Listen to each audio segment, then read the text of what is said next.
As for study tips, I recommend doing some DSE past papers. They can really help identifying some common mistakes so that you can avoid them in your real exam. There are actually only a few new question types each year. So if you can already master the precedented questions, you can already achieve a really decent result in the DSE. And my second tip would be try to write down some questions about some important concepts when you are doing your revision, because in the final revision, 1 or 2 weeks before the DSE, we don't really have time to go through every subject, every topic in detail. So those questions you have written down will help you ensure that you have all the important concepts in mind. My third tip may sound like a bit like a platitude. Jot down all the wrong questions you have during your paper drilling, and do them once again before DSE. For example, when you have made a careless mistake or maybe some misguided beliefs, and after you read through the marking scheme, you don't just take it for granted. You have to reiterate it with your own words, and to make sure you understand the concept behind. And then you jot it down, in a small notebook, pocket notebook this size, or it can be on your phone as well. And as you have free time, or maybe just before these exams, you can review it, make sure you don't make these mistakes again. I think that the most important thing for you to remember is that you have to go through all the concepts, which is something that currently DSE would love to ask. For example, economics. Well, there are a lot of ways that they can present a question. But then if you really understand the concept within the question and within the syllabus, you can answer them easily. But in Chinese, especially in paper 1, in the part where you have to answer about the 12 passages, you will have to, you don't have that many past papers. So Miss Yang, who was my Chinese teacher, taught me to copy all of her lesson notes onto a separate sheet of paper. So this helped me understand the content more deeply and be more familiar with what I had to write in the actual exam. Apart from doing a substantial amount of past papers and making your own revision notes, I think it's more important to have your own study schedule. One that is specific and attainable can already make your revision much more efficient and organized. I feel like I really recommend students to make a checklist. Now what I mean by that is because there's a lot of subjects with a really large curriculum, let's say biology or economics, with 30 plus chapters. And it's really hard to look at a really thick stack of notes and have the motivation to go through all of them. So that's why I recommend students to use a checklist to study. Now what that does is it really systematically lays out the curriculum so that when you finish a chapter you can check it off and you won't miss anything in the curriculum. But on the other hand, it really gives you the motivation to go through all of them because it visualizes your progress and it really gives you the satisfaction when you check off the boxes. Another thing I really think is important is a lot of people really try to find the best way of studying. They spend a lot of time trying to find the most suitable way of studying. And while that may be nice, I feel that the most important thing for studying is to actually sit down and study. So you've got your materials and books on one hand, you've got your past papers on the other. The most important thing is to start it, finish it, do it, and apply it. I believe that procrastination is the real killer.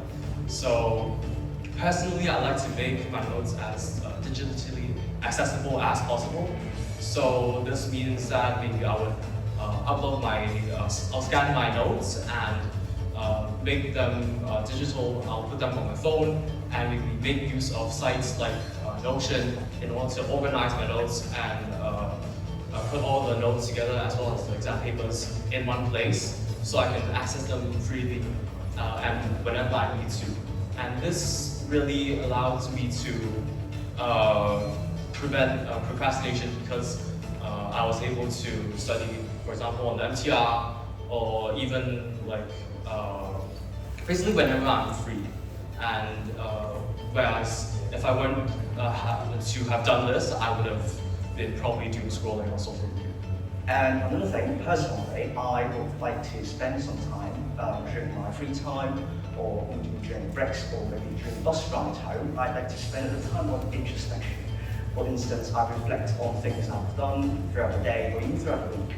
I reflect on things that I've learned, review the mistakes I've made, maybe think about some solved ones or problems that are going to be challenging or interesting.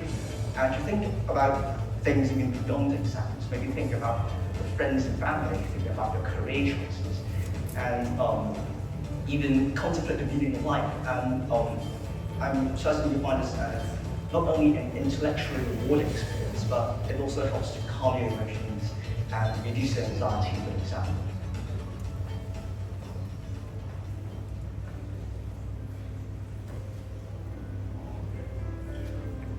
So I'm really thankful to all of the teachers and my peers for doing all of that extra work, whether it's checking my scripts and giving me feedback to improve myself, or whether it's giving me emotional support and just saying those words of encouragement, which really had me going through all of these hard times. So I really thank them for the support, and without them I couldn't achieve what I have achieved today. There are a lot of very strong teachers in SJC. So that's why sometimes I really do think that maybe asking teachers is a very good way for not only the teachers but SJC to help you. Another thing I would like to thank St. Joseph's is for its supportive and competent teachers. And as a matter of fact, I actually failed every maths module when I was in Form 4. But despite this, my maths teacher, Mr. Wong, didn't give up on me. He continued to offer me individualized feedback, provided a lot of support in new ways. And he also introduced little fun facts about the subject, even beyond the exam syllabus, so as to really try to stoke my interest in the subject. And that really helped me to improve. And eventually I got satisfactory results in DSE in maths. And this obviously extends to other teachers as well. I think SJC has helped me in various ways along my DSC journey. Teachers here are really supportive. They are always there offering all sorts of help, from uploading past paper to arranging practices and to answering my endless questions on WhatsApp. It really means a lot to me having those questions answered almost immediately, because I didn't have to struggle with all the confusions overnight. And also it was truly a privilege to be surrounded by so many exceptional peers in this community. We supported each other while continuously pushing each other to improve. I always believe that a healthy competitive mindset will elevate our performance. Their excellence really motivated me a lot to work hard whenever I want to stay where I was during my DSC admission. So I feel like SJC has definitely helped me along the way. As for my comrades, my classmates, I'd like to thank them for supporting me, being there for me in every step of the journey. We used to cheer each other on, share study materials. I really felt a sense of community here in SJC is very strong, and I will be forever grateful. But in terms of my friends, they also really helped me a lot. Because St. Joseph's College is a school with very diverse backgrounds, and you would definitely find a group of friends where you can groove with and you can study together. I'm really grateful to have found a group of friends where we can motivate each other to study better and to achieve the best results possible. So I'm really grateful for St. Joseph's to offer this platform for me to grow and to excel in the DSC. Thank you. The school has helped me for my career choices. At first, I wasn't really sure what I wanted to study in university, but I joined a few medical programs with the help of the school. So those include CUHK's GAP and the Queen Mary Hospital Student Exposure Program. So I got to attach to doctors working at the Queen Mary Hospital who are also alumni.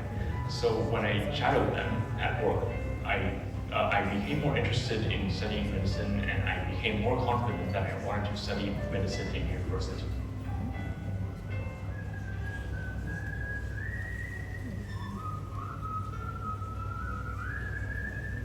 Keep calm and carry on. So sometimes when you're facing tough conditions, it's very normal to be overwhelmed by negative feelings like anxiety and self-doubt. So maybe you can try to take a deep breath and give yourself a pep talk to cheer yourself up. So at the end of the day, keep composed and keep faith in yourself. Gaio. Preparing for DSC isn't just about endless past paper, making down notes for your exams, or just memorizing all of those points in your textbooks. So the most important thing to do is actually add some rest to your preparation for exams for DSC, and really just going out to the football pitch, to the basketball court, to find some relaxation, or just go to anywhere where you find that you can relax and really just wind down and relieve your stress for preparing for exams. So my tips for junior Josephians is to really just balance your own relaxation and exams without stressing yourselves out. In terms of what I want to tell younger Josephians, I'd really like to share with them my favorite quote of all time. And that is, when the going gets tough, the tough get going. Now in life there's always going to be challenges and obstacles, and there's always going to be times where we're anxious, depressed, and in fact we want to give up. But I feel like the main thing is we have to go through this with a strong heart, a strong mind, and a strong mentality. And understand that everything difficult, even for the DSCs and everything else, will pass eventually. And when we're on the verge of giving up, I really recommend you to turn to people you trust. Your friends, your family, your teachers, and for me, I always turn to God. Because I'm a person that relies heavily on God, and I feel like He's the reason for who I am today. It is better to aim high and miss than aim low and hit. Believe in yourself, aim high, and shift higher. Never give up, never stop trying. In fact, it's never too late to start trying. When there's a will, there's a way. Good luck in the DSC preparations and, of course, the DSC itself. Well, I also have a few words of encouragement for those recipients. For those who are from Form 5, we still have a long way from DSC, so we still have lots of time. So I really encourage you to enjoy your free time, enjoy your time with friends, and to take part in more extracurricular activities that the school offers you. There is so much more to life than just academics. And for those who are in Form 6, I understand that your DSCs are really approaching and you may be really anxious about it, and that's totally understandable. And it is a good thing that you actually care about your academics, but I would also like to remind you that there is more to knowledge than just the DSCs. There is more to the world than just exams. And so don't let minor setbacks in exams, whether in school or in public exams, don't let that minor setback extinguish your passion for learning, and you have to continue to pursue your dreams. And I'm certain that you find this more rewarding than simply getting good results in DSC. I think for this final part, some words to share for Josephines our youth channels, because there is something that I can't translate. 我覺得其實最緊要唔係話讀書，唔係話要操幾多 pass paper， 純粹係要做一個好嘅人。因為我哋英文老師成日講嘅一命二運三風水四積陰德五先去到讀書。其實有好多時候咧，唔係話你讀好耐書就會有一個結果。但我一路相信一點就係，如果你做一個好人，你樂於助人，你幫助人嗰陣唔求回報，同時你都好感恩每一日發生緊嘅嘢。例如你唔會將好多嘢 take for granted。家長做嘅早餐又好，學校幫你嘅手又好，你都覺得係一種感恩，都覺得係一種好 important 嘅嘢。咁樣你個心先至會正化，你先至會更加有動力去做好呢個 DSC， 為你周圍嘅人而努力。所以我覺得即係如果你講緊成績上面嚟講，動力又好，你要攞幾多個5星星又好，其實我覺得個心係重要過好多 actions， 因為只有心啱咗，個 action 先會做得，結果先至會。